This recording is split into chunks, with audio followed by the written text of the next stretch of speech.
Hola, ¿qué tal? Bueno, vamos a ver. Durante estos días se ha hablado mucho de un plan de Trump para Ucrania, ¿no? En realidad, la noticia la daba el Wall Street Journal, que no es un periódico pro Trump, pero aludiendo a fuentes cercanas a Trump, ¿no? Fuentes cercanas o fuentes del entorno de Trump. Y en este plan, en este supuesto plan, ¿no? O borrador de plan, no como queráis llamarlo, bueno, se hacía referencia primero al cese del fuego en las líneas actuales, perdón, no en las líneas actuales, decía, en las líneas en que el frente esté en el momento en que se empieza la negociación, que es otra cosa, evidentemente.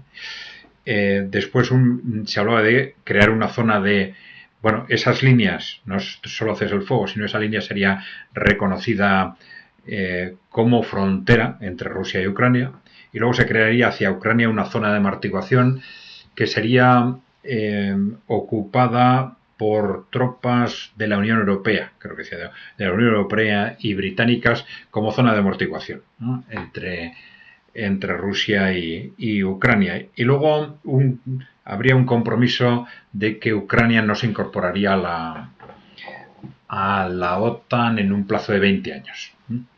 Bueno, la noticia ha circulado por todas partes, ha habido respuestas pues, negativas tanto por parte de Ucrania como de Rusia, y se le ha estado dando vueltas a qué es lo que esto significa o no significa. Bueno, vamos a ver. En principio está claro que no es un plan de Trump, es un plan, en todo caso, es una filtración de su entorno exclusivamente. ¿Con qué objetivo? Bueno, mi idea es que Trump sabe que ese plan no es aceptable por Rusia, que es la cuestión clave, evidentemente, para llegar a un acuerdo, ¿no? Rusia necesita probablemente como un mínimo espacio de seguridad el control del Mar Negro. Y esto incluye Odessa, por un lado, pero por otro lado, bueno, es posible que el objetivo de Rusia sea incluir dentro de su espacio, del espacio de la Federación Rusa, todo lo que se ha llamado Novorossiya, ¿no? Nueva Rusia, que serían fundamentalmente las zonas rusófonas, ¿no? Que sería más que estrictamente Odessa, ¿no? Pero luego tenemos, bueno, eso como primera cuestión, evidentemente, pero lo fundamental es, yo creo, el nuevo estatus institucional del resto de Ucrania. Independientemente de que también pueda existir una zona de amortiguación, bueno, eso ya se vería, ¿no?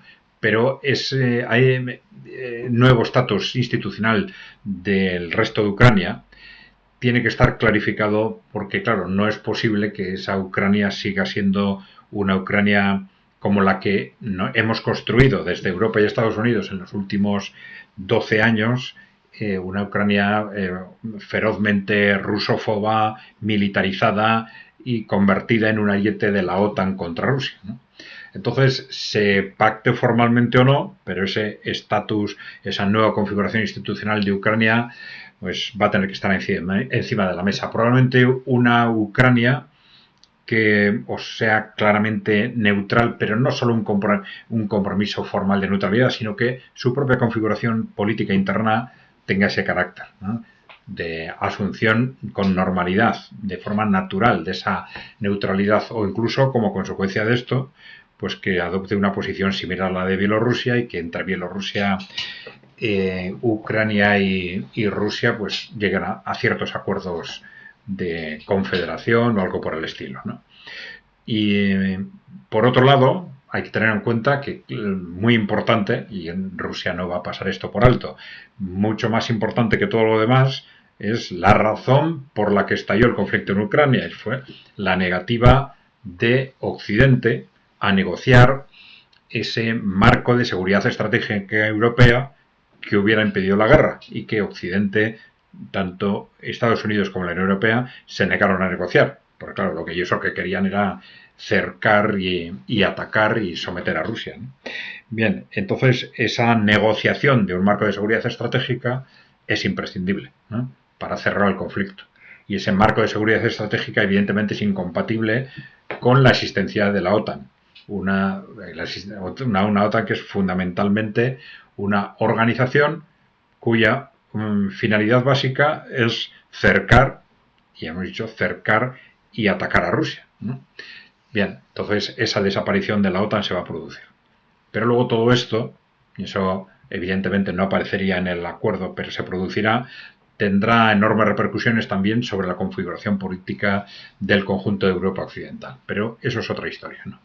Bueno, entonces yo creo que Trump o el equipo de Trump es conocedor de esta realidad, de que esto es lo que Rusia necesita para llegar a un acuerdo de cese el fuego, y que es, lo que está haciendo ahora es preparar el terreno, es decir, lanzar mensajes que vayan facilitando poco a poco o que vayan acostumbrando progresivamente a la opinión pública y al establishment a acuerdos que lógicamente van a ser cada vez más duros para Ucrania y para ese Occidente que estaba pensando no solo primero ganar la guerra en Ucrania y destruir a Rusia, y a cuenta de ese destruir a Rusia asegurar que iban a mantener el control del mundo, ¿no?